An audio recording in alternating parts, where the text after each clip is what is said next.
This is the top 5 things you must do and visit in Albay. First is ride an ATV to the Mayon Summit. This is truly a blast. Grabe ning adventure kay few kilometers na lang yun ni sa crater sa bulkan. And this is a permanent danger zone. The trail is rough and challenging na gyud. Mong grabe kini kalingaw.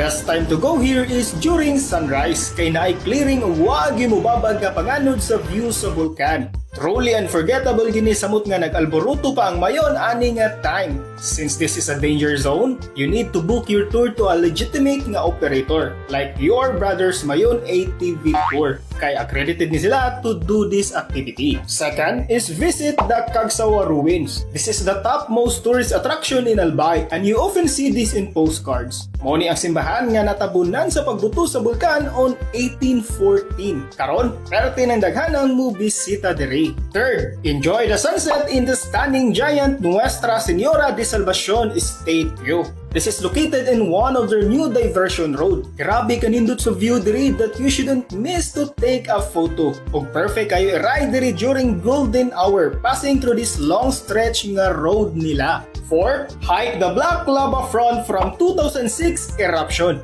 This is mostly offered by the ATV operators in Albay. The trail alone is so satisfying. This is by far the best ATV trail we experience. You need to trek around 15 minutes to reach the helipad and you will hike up through the black lava remains gyud. Ug grabe kadako di ay ani. Ug napuno gini og lava in different sizes. When going back, you have an option to ride the zip line. Pero di ni basta-basta kay mao ni ang pinakakusog nga zip line nga among nasuwayan. Fifth and last on the list is book a stay at your brother's tribal village. This is one of the most unique accommodation in Albay. I'm actually surprised nga kilid ra ini sa dalan because of its homey primitive inspired design nga perting ninduta. They have a lot of accommodation choices to choose from. Unya naasa ni sila swimming pool ha, and one of the best spot here is kaning mini river nila with a view of Mayon and very instagrammable kayo every angle ani diri.